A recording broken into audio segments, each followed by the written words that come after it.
ಸಾಯಿರಾಮ್. ಆತ್ಮೀಯ ವೀಕ್ಷಕ ಬಾಂಧವರಿಗೆಲ್ಲ ಇವತ್ತಿನ ಜೀವನಾಮೃತ ಕಾರ್ಯಕ್ರಮಕ್ಕೆ ಸ್ವಾಗತ ಸುಸ್ವಾಗತ. ವೀಕ್ಷಕರೇ, ಕಳೆದ ಸಂಚಿಕೆಯಿಂದ ನಾನು ವಾಸ್ತುವಿನ ಬಗ್ಗೆ ಯಾವ ರೀತಿ ಮನೆ ಕಟ್ಕೋಬೇಕು, ಯಾವ ರೀತಿ ಚೌಟ್ರಿ, ಸಿನಿಮಾ ಥಿಯೇಟರು, ಬಾರು, ರೆಸ್ಟೋರೆಂಟು, ಹೋಟೆಲ್ಲು, ಆಡಿಟೋರಿಯಮ್ಸು, ಹೀಗೆ ಸಾರ್ವಜನಿಕರಿಗೆ ಉಪಯೋಗ ಅಂತ ಗೃಹಗಳನ್ನು ಯಾವ ರೀತಿ ನಿರ್ಮಾಣ ಮಾಡೋದ್ರ ಬಗ್ಗೆ ತಿಳಿಸ್ತಾ ಬಂದೆ. ಇವತ್ತು ವಾಸ್ತು ಬಗ್ಗೆನೇ ನಾನು ಮಾತಾಡ್ತೀನಿ. ನಿನ್ನೆ ಸಂಚಿಕೆಯಲ್ಲಿ ಈ ಕಮರ್ಷಿಯಲ್ ಬಿಲ್ಡಿಂಗ್ಸ್ ಕಟ್ಟೋದು ಹೇಗೆ ಅಂತ, ಮಳಿಗೆಗಳು, ಮಾಲ್ಗಳು, ಸಿನಿಮಾ ಥಿಯೇಟರ್ಸು, ಬಾರು, ರೆಸ್ಟೋರೆಂಟು, ದೊಡ್ಡ ದೊಡ್ಡ ಹೋಟೆಲ್ಸ್ಗಳು, ರಂಗಮಂದಿರ, ಚೌಟ್ರಿ, ಮದುವೆ ಮಾಡುವಂಥ ಕಲ್ಯಾಣ ಮಂಟಪಗಳು, ಕಮ್ಯುನಿಟಿ ಹಾಲು, ಈ ಥರದಕ್ಕೆಲ್ಲ ಕಟ್ಟಬೇಕಾದ್ರೆ ಆ ಭೂಮಿನಲ್ಲಿ ಈ ಥರ ಕಟ್ಟಡ ಕಟ್ಟಲಿಕ್ಕೆ ಸ್ಥಳ ಒಳ್ಳೆಯದಾ ಅಲ್ವಾ ಅಂತ ಚೆಕ್ ಮಾಡಲಿಕ್ಕೆ ನಿನ್ನೆ ಒಂದು ಮೆಥಡ್ ಹೇಳಿಕೊಟ್ಟಿದ್ದೆ. ಇವತ್ತು ಕೆಲವರು ಒಂದು ದೊಡ್ಡ ತೋಟ, ಅದರಲ್ಲೊಂದು ಫಾರ್ಮ್ ಹೌಸ್ ಮಾಡಬೇಕು ಅಂತಾರೆ. ಕೆಲವರು ತಮ್ಮ ಹೊಲದಲ್ಲೇ ಮನೆ ಕಟ್ಕೋಬೇಕು, ಮತ್ತೊಬ್ಬರು ನಮ್ಮ ಗದ್ದೆ ಒಳಗೆ ಮನೆ ಆಗಬೇಕು ಅಂತಾರೆ. ಕೆಲವು ಎತ್ತರವಾದ ಪ್ರದೇಶ, ಬೆಟ್ಟ ಗುಡ್ಡಗಳ ಮೇಲೆ ಮನೆ ಕಟ್ಟಬೇಕು, ಬೆಟ್ಟ ಗುಡ್ಡಗಳ ಮೇಲೆ ರಿಸಾರ್ಟ್ಸ್ ಮಾಡಬೇಕು, ಹೈಟ್ ಇರೋ ಜಾಗದಲ್ಲಿ ಒಳ್ಳೆ ರೂಮ್ ಲಾಡ್ಜ್ ಮಾಡಬೇಕು, ತುಂಬ ಎತ್ತರವಾದ ಜಾಗದಲ್ಲಿ ಟೆಂಪಲ್ ಕಟ್ಟಬೇಕು, ಭೂಮಿಯಿಂದ ಒಂದು 20-30 ಅಡಿ ಮೇಲೆ, ಅದು ಗುಡ್ಡ ಇರ್ಬೋದು ಅಥವಾ ಯಾವುದಾದ್ರು ಒಂದು ಪಿಲ್ಲರ್ ಹಾಕಿ ಮನೆ ಕಟ್ಟಬೇಕು ಹೈಟಲ್ಲಿ. ನಿರ್ಜನವಾದ ಜಾಗದಲ್ಲಿ, ಪ್ರಶಾಂತವಾದಂಥ ಜಾಗದಲ್ಲಿ ಒಂದು ಸಣ್ಣ ಕುಟೀರ, ದೇವಾಲಯ, ಮಂದಿರ ನಿರ್ಮಾಣ ಮಾಡಬೇಕು ಅಂತೇಳಿ. ಅಥವಾ ನಿಮ್ಮ ಹೊಲ ಗದ್ದೆಗಳಲ್ಲೇ ಸಣ್ಣ ಸಣ್ಣ ದೇವರುಗಳನ್ನ ಕಟ್ಕೋಬೇಕು ಅಂತ ಆಸೆ ಇರ್ತದೆ ಕೆಲವರಿಗೆ. ಅವ್ರ ಮನೆ ದೇವ್ರನ್ನೇ ಅಲ್ಲಿ ಮನೇಲಿ ಅವ್ರ ಹೊಲ ಗದ್ದೆಯಲ್ಲಿ ದೇವಸ್ಥಾನ ಥರ ಕಟ್ಟಿಬಿಡ್ತಾರೆ. ಸಣ್ಣ ಸಣ್ಣ ಗುಡಿಗಳನ್ನ ಮಾಡಬೇಕು ಅಂತ ಕೆಲವ್ರಿಗೆ ಆಸೆ ಇರ್ತದೆ. ಕೆಲವ್ರಿಗೆ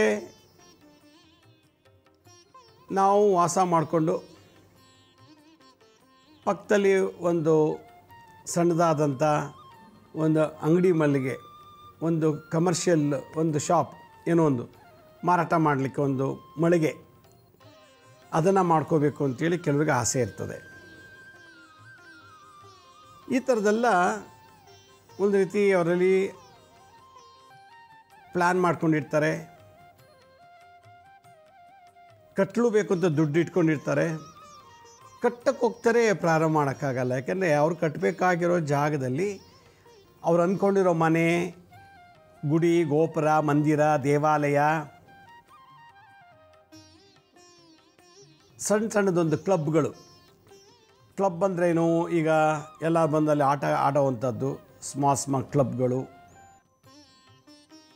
ಒಂದು ಸಣ್ಣ ಸಣ್ಣ ಮ್ಯೂಸಿಯಂ, ವಸ್ತು ಸಂಗ್ರಹಾಲಯ, ಈ ಥರದನ್ನೆಲ್ಲ ನಾವು ಕಟ್ಟಬೇಕು ಅಂತ ಪ್ಲ್ಯಾನ್ ಮಾಡ್ತಾರೆ. ಅಲ್ಲಿ ಹೋದರೆ ಅದು ಆಗೋಕ್ಕೆ ಬಿಡ್ತಿಲ್ಲ, ಭೂಮಿ ಬಿಡ್ತಾ ಇಲ್ಲ. ಯಾಕೆಂದರೆ ಆ ಭೂಮಿಲಿ ಇವ್ರು ಕಟ್ಟಬೇಕಾದಂಥದ್ದು ಕಟ್ಟಕ್ಕೆ ಅವಕಾಶ ಕೊಡ್ತಿಲ್ಲ, ಅದು ಸೂಕ್ತ ಸ್ಥಳ ಅಲ್ಲ ಅಂತ ಹೇಳುತ್ತೆ. ನಾನು ಕಳೆದೆಲ್ಲ ಸಂಚಿಕೆಯಲ್ಲಿ ಹೇಳ್ತಾ ಇದ್ದೆ, ಬ್ರಾಹ್ಮಣ, ಕ್ಷತ್ರಿಯ, ವೈಶ್ಯ, ಶೂದ್ರ ಅಂಥೇಳಿ ಈ 4 ವರ್ಣದ ಭೂಮಿಗಳು ಭೂಮಿ ಮೇಲಿದೆ. ಈ ಮಂಗಳ ಗ್ರಹದ ಮೇಲೆ ಭೂಮಿನ ಮಂಗಳ ಗ್ರಹ ಅಂತ ಕರೀತಾರೆ. ಅದಕ್ಕೆ ಅವನ ಭೂಮಿಪುತ್ರ ಅಂತಲೂ ಕರೀತಾರೆ. ಬ್ರಾಹ್ಮಣ ಅನ್ನೋ ಒಂದು ಭೂಮಿನಲ್ಲಿ ನೀವೇನಾದ್ರು ಕಟ್ಟಬೇಕು ಅಂದರೆ ಫಸ್ಟು ಆ ಭೂಮಿಗೆ ನಾವು ಕಟ್ಟಬೇಕಾದಂಥದ್ದು ಹೋಟ್ಲೋ, ಲಾಡ್ಜೋ, ಮಂದಿರನೋ, ಕುಟೀರನೋ, ಗುಡಿ, ದೇವಾಲಯ ಅಥವಾ ಬೇರೆ ಯಾವುದೋ ಕ್ಲಬ್ಬು, ಆ ಜಾಗದ ಸೂಕ್ತ ಇದೆಯಾ ಅಂತ ಟೆಸ್ಟ್ ಮಾಡಿಬಿಟ್ಟು ಆಮೇಲೆ ಪೂಜೆ ಮಾಡಿ ಶುರು ಮಾಡಬೇಕು. ಬ್ರಾಹ್ಮಣನ ಭೂಮಿ ಹೆಂಗೆ ಪತ್ತೆ ಹಚ್ಚೋದು? ನಾನೀಗಾಗಲೇ ಹೇಳಿದೆ, ಮತ್ತೊಂದು ಸಲ ಹೇಳ್ತೀನಿ. ಭೂಮಿ ಬೆಳ್ಳಗಿರಬೇಕು. ಆ ಭೂಮಿ ಮಣ್ಣು ವೈಟ್ಗಿತ್ತು ಅಂದರೆ ಅದು ಬ್ರಾಹ್ಮಣ ಭೂಮಿ ಅಂತ ಕರೀತಾರೆ. ಅದನ್ನು ಮೂಸಿದಾಗ ಘಮ್ ಅಂತ ಸ್ಮೆಲ್ ಬರುತ್ತೆ, ಒಳ್ಳೆ ಸುಗಂಧ ಸ್ಮೆಲ್ಲು. ಚೂರು ಟೇಸ್ಟ್ ಮಾಡಿದ್ರೆ ಒಂದು ಲೋಟ ನೀರಿಗೆ ತೆಳುವಾದ ಪುಡಿನ ಮಣ್ಣಿನ ಪುಡಿನ ಹಾಕ್ಬಿಟ್ಟು ಕಲಿಸ್ಬಿಟ್ಟು ಕೂಡ ನೀರು ಸಿಹಿ ಇರ್ತದೆ. ಇಲ್ಲ ಹಂಗೆ ಒಂಚೂರು ಮಣ್ಣನ್ನು ಶೋಧಿಸ್ಬಿಟ್ಟು ಕ್ಲೀನಾಗೆ ಧೂಳೆಲ್ಲ ತೆಗೆದು ಒಂಚೂರು ಬಾಯಿಗೆ ಹಾಕಿದ್ರೆ ಆ ಮಣ್ಣಲ್ಲಿ ಸಿಹಿ ಇರ್ತದೆ. ಅದು ಬ್ರಾಹ್ಮಣ ಭೂಮಿ. ಅಲ್ಲಿ ಕಟ್ಬೋದು. ಏನನ್ನು ಕಟ್ಬೋದು? ಇದು ಮೊನ್ನೆ ಹೇಳಿದ್ದೆ. ಕ್ಷತ್ರಿಯ ಅಂತಂದರೆ ಜನರನ್ನು ಆಳುವಂಥವನು, ಪ್ರಜೆಗಳ ಪಾಲಕನು ಅಂತ. ಅವನು ಕಾರ್ಪೊರೇಟ್ರ್ ಆಗಿರ್ಬೋದು, ಮುನ್ಸಿಪಲ್ ಕೌನ್ಸಿಲರ್ ಅಥವಾ ತಹಶೀಲ್ದಾರ್, DC, MLA, MP, ಮಿನಿಸ್ಟ್ರುಗಳು, ಇವನ್ನೆಲ್ಲ ಇವತ್ತಿನ ಕಾಲದ ನಾವು ಕ್ಷತ್ರಿಯರು ಅಂತ ಕರಿತೀವಿ. ಅವ್ರಿಗೆ ಬೇಕಾದಂಥ ಕ್ಷತ್ರಿಯ ವರ್ಣದಲ್ಲಿರೋಂಥವ್ರು ಅವ್ರ ಮನೇನೋ ಸೈಟೋ ಬಂಗ್ಲೆನೋ ಕಟ್ಟಬೇಕು ಅಂತಂದರೆ ಮೊದಲು ಕ್ಷತ್ರಿಯ ಭೂಮಿನೇ ಸೆಲೆಕ್ಟ್ ಮಾಡ್ಕೋಬೇಕು. ಕ್ಷತ್ರಿಯ ಭೂಮಿ ಹೆಂಗಿರ್ತದೆ? ರಕ್ತವರ್ಣದ ಭೂಮಿ, ಕೆಂಪಗೆ ರಕ್ತದ ಕಲರ್ ಇರ್ತದೆ ಆ ಭೂಮಿ ಮಣ್ಣು. ಆ ಭೂಮಿ ಮಣ್ಣು ರಕ್ತವರ್ಣವಾಗಿರ್ತದೆ. ಅಂಥ ಮಣ್ಣಿನಲ್ಲಿ ಇವರು ಕಟ್ಟಬೇಕು ಅಂತ ಹೇಳ್ತಾರೆ. ವ್ಯಾಪಾರಸ್ಥರು ಕಟ್ಟಬೇಕು ಅಂದಾಗ ಆ ಭೂಮಿ ವೈಶ್ಯ ಭೂಮಿ ಆಗಿರಬೇಕು. ವೈಶ್ಯಾಸ್ ಅಂದ್ರೆ ಏನು? ಹಳದಿ ಬಣ್ಣದಲ್ಲಿ ಇರ್ತದೆ, ಸ್ವಲ್ಪ ಕಪ್ಪು ಅಲ್ಲ ಕೆಂಪು ಅಲ್ಲ, ಹಳದಿ ಬಣ್ಣದ ಥರ ಇರ್ತದೆ. ಆ ಭೂಮಿನಲ್ಲಿ ಅವರು ಒಂಥರ ಜೇನಿನ ಸ್ಮೆಲ್ ಇರ್ತದೆ, ಮೂಸಿದ್ರೆ ಜೇನಿನ ಸ್ಮೆಲ್ ಇರ್ತದೆ. ಆ ಭೂಮಿಲೇ ಕಟ್ಟಬೇಕು. ಶೂದ್ರ ಅಂದರೆ ಕಪ್ಪು ವರ್ಣ, ಅದು ತಗೊಂಡು ಮೂಸಿದ್ರೆ ಡ್ರಿಂಕ್ಸ್ ವಾಸನೆ, ಈ ಸರಾಯಿ ವಾಸನೆ ಬರ್ತದೆ. ಕಪ್ಪು ಬಣ್ಣದ ಭೂಮಿ ಅದು. ಅದು ಒಂಥರ ವಿಚಿತ್ರವಾದ ಟೇಸ್ಟ್ ಇರ್ತದೆ, ಕಹಿನೂ ಅಲ್ಲ ಹುಳಿನೂ ಅಲ್ಲ ಒಂಥರ. ಈ ಥರ ಭೂಮಿಯಲ್ಲಿ ನಾವು ಏನೋ ಕಟ್ಟಕ್ಕೆ ಹೋದಾಗ ಏನಕ್ಕೆ ಕಟ್ತಾ ಇದ್ದೀವಿ? ಚೌಟ್ರಿ ಕಟ್ತೀವ, ದೇವಸ್ಥಾನ ಕಟ್ತೀವ, ಗುಡಿ ಮಂದಿರ ಕಟ್ತೀವ, ಕುಟೀರ ಕಟ್ತೀರವ, ಗೋಶಾಲೆ ಕಟ್ತೀರಾ, ಆಡಿಟೋರಿಯಂ ಕಟ್ತೀರಾ, ಅಥವಾ ಯಾವುದಾದ್ರು ಸಿನಿಮಾ ಥಿಯೇಟ್ರು, ಬಾರು, ರೆಸ್ಟೋರೆಂಟ್ಸು, ಈ ಥರದ್ದು ಏನಾದ್ರು ಮಾಡ್ತೀನಿ ಅಂದಾಗ ಫಸ್ಟ್ ಭೂಮಿ ಸೆಲೆಕ್ಷನ್ ಮಾಡಬೇಕು ಅಂತ ಹೇಳಿದ್ದೆ. ಇದನ್ನೆಲ್ಲ ಗಮನಕ್ಕೆ ತೊಗೊಂಡು ನಾವು ಕಟ್ಟಬೇಕು. ಇಲ್ಲದ್ರೆ ಕಟ್ಟಕ್ಕೂ ಬಿಡಲ್ಲ, ಕಟ್ಟಿದ್ರೆ ತುಂಬ ಲಾಸ್ ಆಗಿಬಿಡ್ತೀವಿ ನಾವು, ತುಂಬ ತೊಂದರೆ ಆಗತ್ತೆ. ಆಯಾ ಭೂಮಿಲಿ ಆಯಾ ವರ್ಣದವರು ಅಂಥದ್ದೇ ಕಟ್ಟಬೇಕು ಅಂತ ಹೇಳಿಬಿಟ್ಟಿದೆ ವಾಸ್ತು ಶಾಸ್ತ್ರದಲ್ಲಿ. ಈಗ ನಾನು ಇವತ್ತಿನ ಸಂಚಿಕೆಯಲ್ಲಿ ಈ ದೇವಾಲಯ, ಕುಟೀರ, ಮಂದಿರ ಅಥವಾ ಬೇರೆ ಏನಾದ್ರು ಕಟ್ಟಬೇಕು ಅಂತಂದರೆ, ದೇವಸ್ಥಾನ, ದೇವಾಲಯ, ಮಂದಿರನೆಲ್ಲ ಕಟ್ಟಬೇಕು ಅಂತಂದರೆ ಫಸ್ಟು ಭೂಮಿ ಚೆಕ್ ಮಾಡಬೇಕು, ಅದು ಸ್ಮೆಲ್ಲು, ಕಲರ್ ನೋಡಬೇಕು, ಆಮೇಲೆ ಡಿಸಿಷನ್ ತೊಗೋಬೇಕು. ಇಲ್ಲಿ ಏನು ಕಟ್ಟರೆ ಒಳ್ಳೆಯದಾಗತ್ತೆ, ಏನು ಕಟ್ಟಿದ್ರೆ ನಮ್ಗೆ ತೊಂದರೆ ಆಗತ್ತೆ ಅಂತ ಆ ಲೆವೆಲ್ ಥಿಂಕ್ ಮಾಡಬೇಕು. ಹಾಗಾದರೆ ಈ ದೇವಾಲಯ, ಕುಟೀರ, ಮಂದಿರ ಅಥವಾ ಅಪಾರ್ಟ್ಮೆಂಟ್ ಕಟ್ಟಬೇಕು ಅಂತಂದರೆ, ಫಾರ್ಮ್ ಹೌಸು, ಹೊಲ ಗದ್ದೆ ತೋಟದಲ್ಲಿ ಅವ್ರದ್ದೇ ಸ್ವಂತ ಮನೆ ಮಾಡ್ಕೋಬೇಕು ಅಂದಾಗಿದ್ದರೆ ಫಸ್ಟ್ ಯಾವ ರೀತಿ ಅದನ್ನು ಚೆಕ್ ಮಾಡಿ, ಅದಕ್ಕೊಂದು ಫಾರ್ಮುಲಾ ಇದೆ, ಒಂದು ಮೆಥಡ್ ಇದೆ. ನಾವು ಗುಡಿ, ಮಂದಿರ, ದೇವಾಲಯ ನಿರ್ಮಾಣ ಅಥವಾ ಯಾವುದಾದ್ರು ಒಂದು ಸ್ಮಾಲ್ ಕ್ಲಬ್ಬು, ಮಕ್ಳಿಗೋಸ್ಕರನೋ ಪಬ್ಲಿಕ್ಕಿಗೆ ಕ್ಲಬ್ ಮಾಡ್ತಾರೆ. ಕ್ಲಬ್ ಅಂತಂದು ಬಂದು ಗೇಮ್ಸ್ ಆಡೋದು, ಹಲವಾರು ಆಟ ಪಾಠಗಳು ಆಡಲಿಕ್ಕೆ ಒಂದು ಜಾಗ ಮಾಡ್ತಾರೆ, ಅದಕ್ಕೆ ಕ್ಲಬ್ ಅಂತಾರೆ. ಇಂಥ ಜಾಗದಲ್ಲಿ ಇಂಥದ್ದೇ ಕಟ್ಟಬೇಕು ಅನ್ನೋಕ್ಕೆ ಮುಂಚೆ ನಾವು ವರ್ಣಗಳನ್ನು ಟೆಸ್ಟ್ ಮಾಡಬೇಕು. ಬ್ರಾಹ್ಮಣ, ಕ್ಷತ್ರಿಯ, ವೈಶ್ಯ, ಶೂದ್ರ ಅಂಥೇಳಿ. ಒಬ್ಬರು ಅವ್ರ ಮನೆ ಕುಲದೇವರು ಮುನೇಶ್ವರ ಅಂಥೇಳಿ, ಆ ಮುನೇಶ್ವರ ಸ್ವಾಮಿ ದೇವಸ್ಥಾನ ಮಾಡಬೇಕು ಅಂಥೇಳಿ ಅವರೇನೋ ಒಂದು ಆಜುಬಾಜುವ್ರ ಹತ್ರ ಮಾತುಕತೆ ಆಡಿ ಊರಿನಲ್ಲೆಲ್ಲ ಜನ ಸೇರಿಸಿ ಕೂರಿಸಿ ಒಂದು ಯಾವುದೋ ಒಂದು ಅರ್ಧ ಎಕರೆ ಜಮೀನು ತೊಗೊಂಡು ಎಲ್ಲರೂ ಸೇರಿ ದೇವಸ್ಥಾನ ಮಾಡೋಣ, ಊರಿಗೆ ನಮಗೆ ದೇವಸ್ಥಾನ ಇರಲಿ ಅಂಥೇಳಿ ದೇವಾಲಯ ನಿರ್ಮಾಣಕ್ಕೆ ಪ್ಲ್ಯಾನ್ ಮಾಡ್ಕೊಂಡೆಲ್ಲ ಮಾಡಿದ್ರು. ದೇವಸ್ಥಾನಕ್ಕೆ ಜಮೀನು ತೊಗೊಳ್ಳೋವರೆಗೂ ಸುಮ್ಮನಿದ್ರು, ಏನೂ ತೊಂದರೆ ಇರಲಿಲ್ಲ. ಅಲ್ಲಿ ಪೂಜೆ ಮಾಡ್ಬಿಟ್ಟು ದೇವಸ್ಥಾನ ಕಟ್ಟೋಕ್ಕೆ ಅಂತ ಶುರು ಮಾಡಿದಾಗ ಆ ದೇವಸ್ಥಾನದ ಮುಖ್ಯಸ್ಥ ಯಾರು ಪ್ಲ್ಯಾನ್ ಮಾಡಬೇಕು ಅಂತ ಒಂದು ಲೀಡರ್ಶಿಪ್ ತೊಗೊಂಡಿದ್ದಲ್ಲ ದೇವಸ್ಥಾನ ಕಟ್ಟಬೇಕು ಅಂತ, ಅವನಿಗೆ ಇದ್ದಕ್ಕಿದ್ದಾಗೆ ಲಕ್ವ ಬಂದು ಮಲ್ಕೊಂಬಿಟ್ಟ. ಅಲ್ಲಿ ಪೂಜೆ ಮಾಡಿ ಬಂದ, ಗುದ್ಲಿ ಪೂಜೆ ಮಾಡಾಯಿತು. ಮಾಡಿದ ತಕ್ಷಣ ಬಂದು ಒಂದು 2 ದಿನಕ್ಕೆ ಅವನಿಗೆ ಪ್ಯಾರಾಲಿಸಿಸ್ ಆಯಿತು, ಲಕ್ವ ಬಂದು ಮಲ್ಕೊಂಬಿಟ್ರು. ಏನಪ್ಪ ನಮ್ಮ ಲೀಡರು ದೇವಸ್ಥಾನ ಕಟ್ಟಬೇಕು ಅಂತ ಹೊರಟೋಗಿ ಹಿಂಗಾಯ್ತಲ್ಲ ಅಂಥೇಳಿ ಎಲ್ಲರೂ ಬೇಜಾರು ಮಾಡಿಕೊಂಡ್ರು. ಸರಿ, ಆ ಊರಿನ ಇನ್ನೊಬ್ಬ ಮುಖಂಡನ ಕರೆಸಿ ಈಗ ಅವ್ರ ಮುಖಾಂತರ ಮಾಡೋಣ ಅಂಥೇಳಿ ಅವ್ರು ಇದು ಮಾಡಿದ್ರು. ಅವ್ರು ಆಯಿತು ಅಂಥೇಳಿ ಚಂದ ವಸೂಲಿ ಮಾಡಿ ಎಲ್ಲ ಮಾಡಿ ದುಡ್ಡೆಲ್ಲ ಕಲೆಕ್ಟ್ ಮಾಡಿ ಅವರ ನೇತೃತ್ವದಲ್ಲಿ ಅವರ ನಾಯಕತ್ವದಲ್ಲಿ ಅವರೇನು ಮಾಡಿದ್ರು ಕಟ್ಟಲಿಕ್ಕೆ ಅಂತ ಶುರು ಮಾಡಿ ಇಂಜಿನಿಯರೆಲ್ಲ ಕರ್ಕೊಂಬಂದು ಪ್ರಾರಂಭ ಮಾಡಬೇಕು ಅಂಥೇಳಿ ಶುರು ಮಾಡೋಣ ಅಂಥೇಳಿ ಒಂದು ಮೆಜರ್ಮೆಂಟ್ಸ್ ಎಲ್ಲ ತೊಗೊಂಡು ಹೆಂಗೆ ಮಾಡಬೇಕು ಅಂತೆಲ್ಲ ಪ್ಲ್ಯಾನ್ ಎಲ್ಲ ಹೇಳಿ ಮಾಡಿದ್ರು ಅವರು ಪಾಪ. ಅಲ್ಲಿ ಮಾಡಿಬಿಟ್ಟು ಮೆಷರ್ಮೆಂಟ್ ಎಲ್ಲ ತೊಗೊಂಡು ಇಂಜಿನಿಯರ್ ಜೊತೆ ಮಾತುಕತೆ ಆಡಿ ಇಂಜಿನಿಯರ್ ಅವ್ರ ಪಡೋರು ಹೋದ್ರು. ಇವರು ಅಯ್ಯಪ್ಪ ಮನೆಗೆ ಬಂದ ಊರಿನ ರೈತ ಮುಖಂಡ ಮುಖ್ಯಸ್ಥ ಬಂದು ಮನೆ ಒಳಗೆ ಕಾಲಿಡ್ತಿದ್ದಂಗೆ ಅಲ್ಲಿ ಏನಿಲ್ಲ ಇದ್ದಕ್ಕಿದ್ದಾಗೆ ಅದೇನಾಯಿತು ಹಿಂದೆ ಬಿದ್ದೇ ಬಿಟ್ಟರು. ಬಿದ್ದ ಮೇಲೆ ಸೊಂಟ ಅದನ್ನು ಮೂಳೆ ಮುರಿದೋಯ್ತು, ಸೊಂಟದ ಮೂಳೆ ಮುರಿದೋಯ್ತು. ದೇವಸ್ಥಾನ ವಿಷಯ ಮಾತಾಡಿ ಮನೆ ಹೋಗೋಷ್ಟೊಳಗೆ ಬಿದ್ದ, ರಸ್ತೆಯಲ್ಲಿ ಬಿದ್ದು ನಡ್ಕೊಂಡು ಹೋಗ್ತಿದ್ದನು ಬಿದ್ದಂತೆ ನೋಡಿ. ನಡ್ಕೊಂಡು ಹೋಗ್ತಾ ಇದ್ದಂಥ ವ್ಯಕ್ತಿ ಸಡನ್ನಾಗಿ ಬಿದ್ದು ನೋಡಿದ್ರೆ ಹಿಂದ್ಗಡೆ ಆ L4 L5ನಲ್ಲಿ ಪ್ರಾಬ್ಲಮ್ ಇದೆ ಅಂತೇಳಿ ರಿಪೋರ್ಟಲ್ಲಿ ಬಂತಂತೆ. ಲುಂಬರ್ 4 and 5 ಲುಂಬರ್ L4 ಲುಂಬರ್ L5ನಲ್ಲಿ ಪ್ರಾಬ್ಲಮ್ ಇದೆ, ಒಂದು 6 ತಿಂಗಳು ಬೆಡ್ ರೆಸ್ಟ್ ಬೇಕು ಅಂತೇಳಿ ಮಲಗಿಸೋದು. ಸರಿ ಇವನು ಮುಖಂಡ ಹಿಂಗಾಯ್ತಲ್ಲ ಅಂತೇಳಿ ಇನ್ನೊಬ್ಬ ಅಲ್ಲಿ ಯಾವುದೋ ಒಂದು ಹುಡುಗ ಸುಮಾರು ಒಂದು 30-35 ವರ್ಷ ಹುಡುಗ ಅವನ ಜವಾಬ್ದಾರಿ ತೊಗೊಂಡು ಶುರು ಮಾಡೋಣ ಅಂಥೇಳಿ ದೇವಸ್ಥಾನ ಕಟ್ಟಡಕ್ಕೆ ಶುರು ಮಾಡಬೇಕು ಅಂತೇಳಿ ಅವನೇನು ಮಾಡಿದಾನೆ, ಕಾಂಟ್ರಾಕ್ಟ್ರನ್ನ ನೇಮಕ ಮಾಡಿ ಕಾಂಟ್ರಾಕ್ಟರ್ಗೆಲ್ಲ ಹೇಳ್ತಾ ಇದ್ದಾನೆ, ನೋಡಪ್ಪ ಇಂದು ಈ ಜಾಗದಿಂದ ಬರಬೇಕು, ಇದು ಹಿಂಗೆ ಬರಬೇಕು, ಹಂಗೆ ಬರಬೇಕು, ಹಿಂಗೆ ಬರಬೇಕು ಅಂತೇಳಿ. ಸಡನ್ನಾಗಿ ಎಲ್ಲ ಹೇಳಿ ಆ ಹುಡುಗ ಭಾಳ ಲವಲವಿಕೆಯಿಂದ ಖುಷಿಯಿಂದ ದೇವಸ್ಥಾನ ನಿರ್ಮಾಣಕ್ಕೆ ಮುಂದಾಗಿ ನಿಂತ್ಕೊಂಡಿದ್ದಾನೆ. ಅವನು ಎಲ್ಲ ವಹಿಸ್ಬಿಟ್ಟು ಇಂಥವ್ರು ಇಟ್ಕೆ ಇವ್ರು ತರಬೇಕು, ಮಣ್ಣು ಇವ್ರು ತರಬೇಕು, ಸಿಮೆಂಟ್ ಇವ್ರು ತರಬೇಕು, ಇವ್ರು ಇಷ್ಟು ಕೊಟ್ಟಿದ್ದಾರೆ ಹಂಗೆ ಎಲ್ಲ ಏನೋ ಒಂದು ಉಸ್ತುವಾರಿ ಮಾಡಿ ಮಾತುಕತೆ ಎಲ್ಲ ಮಾಡಿಬಿಟ್ಟು ಅವನು ಮನೆಗೆ ಹೋಗ್ತಿದ್ದಾನೆ. ಮನೆಗೆ ಹೋಗಿ ಮಲಗಿದ ಮೇಲೆ ಅವನಿಗೆ ವಿಪರೀತ ಚಳಿ ಜ್ವರ ಬಂದು ಒಂದು ತಿಂಗಳು ಅಡ್ಮಿಟ್ ಆಗಿದ್ದಂತೆ ನೋಡಿ ಮೈಸೂರು ಹಾಸ್ಪಿಟ್ಲಲ್ಲಿ. 1 ತಿಂಗಳು ಅಡ್ಮಿಟ್ ಆಗಿದ್ದಂತೆ. ಮೊದಲನೇವನಿಗೆ ಪ್ಯಾರಾಲಿಸಿಸ್ ಆಯಿತು, 2 ಬಿದ್ದು ಮೂಳೆ ಮುರ್ಕೊಂಡ, 3ನೇವನಿಗೆ ಜ್ವರ ಬಂತು. ಆ ದೇವಸ್ಥಾನ ವಿಚಾರದಲ್ಲಿ ಮಾತಾಡೋಕೆ ಹೋದವ್ರು ಎಲ್ರಿಗೂ ತೊಂದರೆ ಆಗ್ತಿತ್ತು ಅಂತ ಹೇಳಿದ್ರು. ಆಮೇಲೆ ಗೊತ್ತಾಯಿತು ಈ ದೇವಸ್ಥಾನ ವಿಷಯದಲ್ಲಿ ಯಾರು ಕಟ್ಟೋದೇ ಬೇಡ, ಹಿಂಗೆ ನಿಲ್ಲಿಸ್ಬಿಡೋಣ ಅಂತಂದರು. ಯಾಕಂದರೆ 3 ಜನಕ್ಕೆ ಪೆಟ್ಟಾಯ್ತಲ್ಲ. ಇದಕ್ಕೆಲ್ಲ ಕಾರಣ ಭೂಮಿಲಿ ಆ ದೇವಾಲಯ ಆಗೋಕ್ಕೆ ಅವಕಾಶ ಇಲ್ಲ. ಯಾಕಂದರೆ ಆ ಭೂಮಿಲಿ ದೇವಾಲಯ ಕಟ್ಟೋಂಗಿಲ್ಲ, ಅದು ಶೂದ್ರ ಭೂಮಿ. ಹಾಗಾದರೆ ನಾವು ಎಲ್ಲಿ ಕಟ್ಟಬೇಕು ದೇವಸ್ಥಾನವನ್ನು?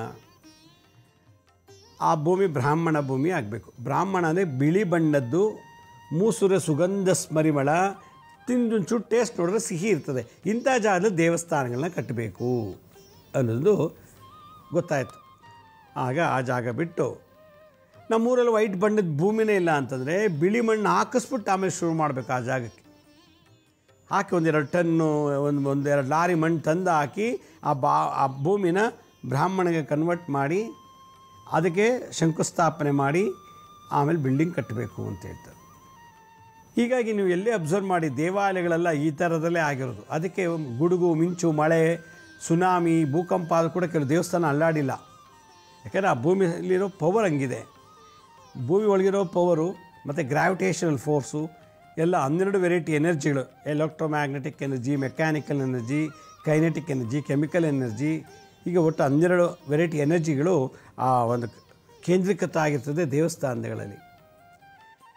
ಈ ಥರ ನಾಲೆಡ್ಜ್ ಇಟ್ಕೊಂಡು ದೇವಸ್ಥಾನನ ಕಟ್ಟಕ್ಕೆ ಹೊರಟಾಗ ಕಟ್ಟೋನಿಗೂ ಒಳ್ಳೆಯದು, ಕಟ್ಟಿಸ್ತಾ ಇರೋರಿಗೂ ಒಳ್ಳೆಯದು, ಅಲ್ಲೆಲ್ಲ ಕಟ್ತಾರೆ ಕೆಲಸ ಮಾಡ್ದಲ್ಲ ಅವ್ರಿಗೂ ಒಳ್ಳೆಯದು, ಕಟ್ಟಿದ ಮೇಲೆ ಅಲ್ಲಿ ಬರೋರಿಗೆಲ್ರಿಗೂ ದೇವರು ಒಳ್ಳೇದು ಮಾಡ್ತಾರೆ. ಏನು ಪ್ರಾರ್ಥನೆ ಮಾಡೋದು ಧ್ಯಾನ ಮಾಡೋದು ಸಕ್ಸಸ್ ಆಗುತ್ತೆ, ಏನು ಹರಕೆ ಹೊತ್ತೋದು ಕೂಡ ಸಕ್ಸಸ್ ಆಗುತ್ತೆ. ಯಾಕೆಂದರೆ ಸ್ಥಳ ಮಹಿಮೆ, ಮಹಿಮೆ 100ರಲ್ಲಿ 50% ಸ್ಥಳ ಮಹಿಮೆ ಹೊರಕಾದ್ರೆ ಇನ್ನು 50% ವಿಗ್ರಹದಲ್ಲಿರೋ ಪ್ರಾಣಶಕ್ತಿ.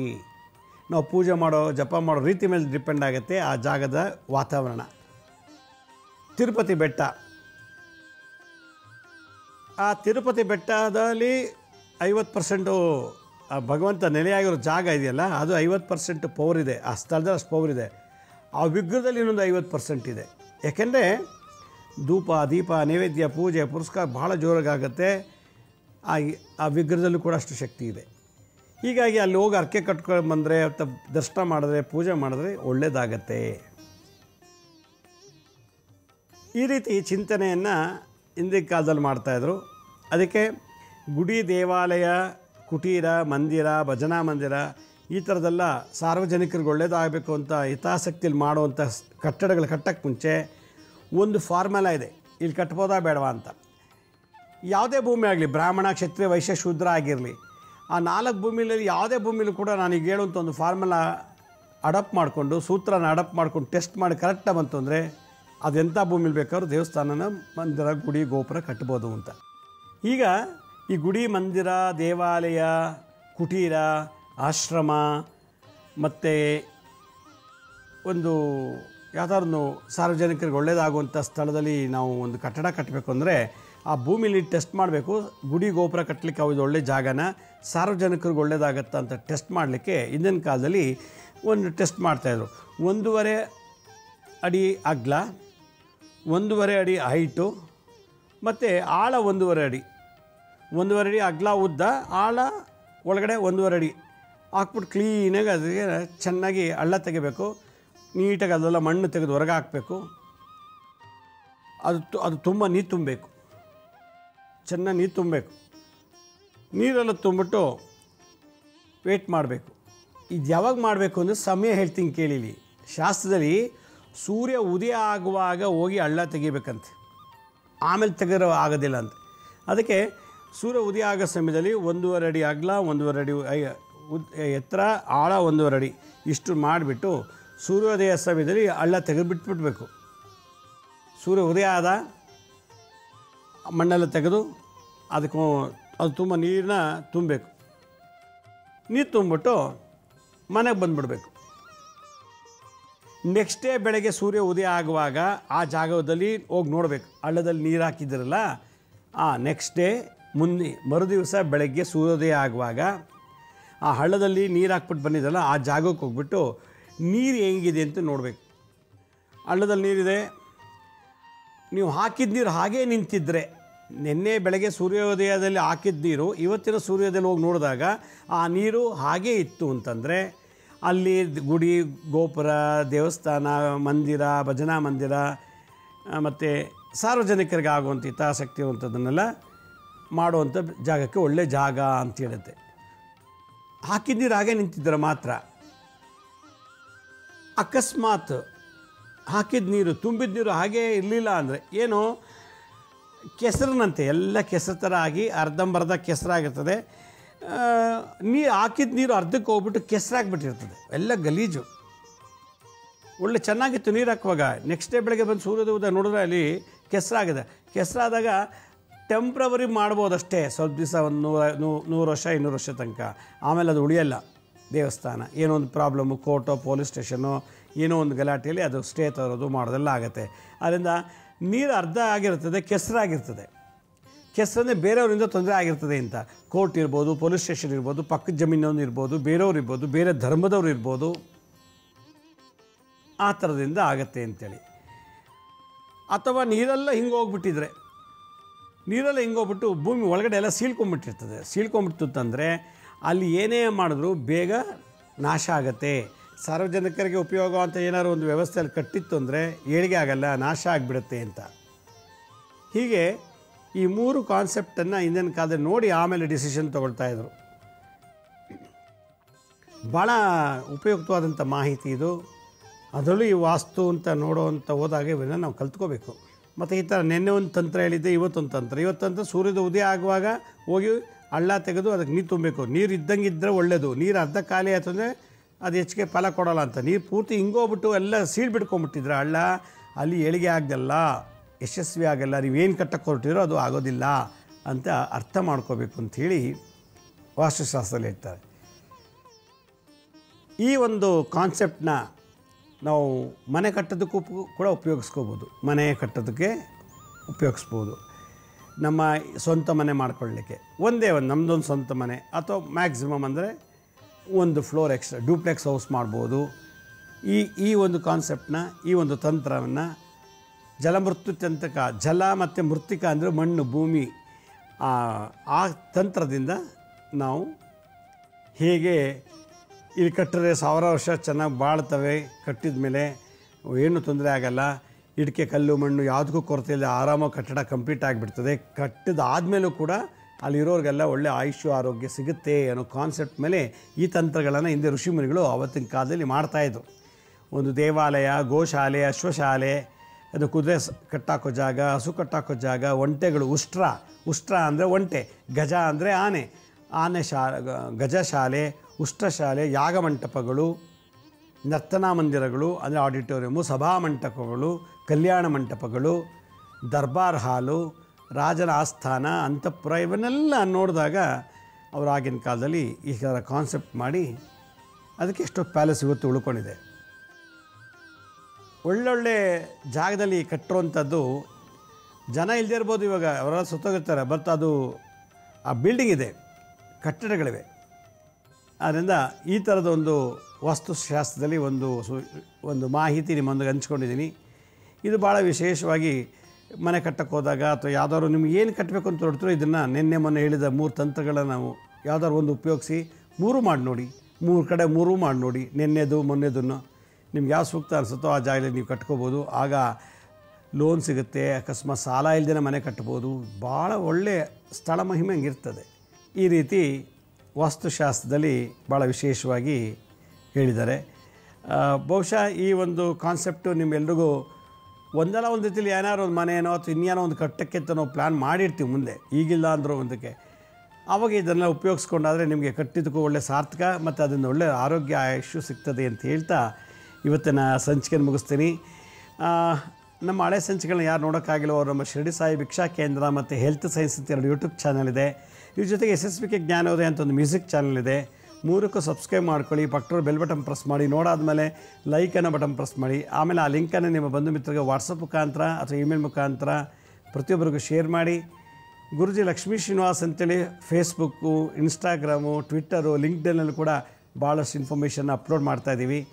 ಅಪಾಯಿಂಟ್ಮೆಂಟ್ಸ್ ಬೇಕು ಅಂತಿದ್ದವರು ನಾನು ಸ್ಕ್ರೀನ್ ಮೇಲೆ ತೋರಿಸ್ತಾ ಇದ್ದೀನಿ ನೋಡಿ, www.lakshmisrinivas.in ಅಂತ ಲಾಗಿನ್ ಆಗಿ ನೀವು ಯಾವ ಡೇಟ್ ಯಾವ ಟೈಮ್ಗೆ ಬುಕ್ ಮಾಡ್ಕೊಳ್ಳಿ. ಬರಬೇಕಾದ್ರೆ ನಿಮ್ಮ ಜಾತಕ ತೊಗೊಂಬನ್ನಿ. ಯಾರು ಪ್ರಶ್ನೆ ಕೇಳಬೇಕು ಅವರೇ ಬಂದರೆ ಬಹಳ ಒಳ್ಳೆಯದು. ಮತ್ತು ಯಾವ್ದಾದ್ರು ನಿಮಗೆ ತುಂಬ ಹಳೆಯ ಕಾಯಿಲೆಗಳು, ಪ್ರಾರಬ್ಧ ರೋಗಗಳು, ಕ್ಯಾನ್ಸರ್ ಇರ್ಬೋದು, ಪಿಟ್ಸ್ ಇರ್ಬೋದು, ಲಕ್ವಾ ಇರ್ಬೋದು, ಈ ಥರ ಹಳೆಯ ಕಾಯಿಲೆಗಳಿದ್ರೆ ಅದಕ್ಕೆ ಸಂಬಂಧಪಟ್ಟಂಥ ಮೆಡಿಕಲ್ ರಿಪೋರ್ಟ್ ತೊಗೊಂಬಂದರೆ ಅದು ನೋಡಿ ಮೆಡಿಕಲ್ ಆಸ್ಟ್ರಾಲಜಿ ಪ್ರಕಾರ ನಿಮಗೆ ಪರಿಹಾರ ತಿಳಿಸ್ಬೋದು ಅಂತ ಹೇಳ್ತಾ, ನಾಳೆ ಅಪಾರ್ಟ್ಮೆಂಟ್ಗಳೆಲ್ಲ ಮಲ್ಟಿ ಸ್ಟೋರ್ ಬಿಲ್ಡಿಂಗ್ ಕಟ್ಟಬೇಕಾದ್ರೆ ಏನು ಮಾಡಬೇಕು ಅನ್ನೋ ವಿಚಾರ ತಿಳಿಸ್ಕೊಡ್ತೀನಿ. ಅಲ್ಲಿವರೆಗೂ ನನ್ನ ನಮಸ್ಕಾರ. ಸಾಯಿರಾಮ್.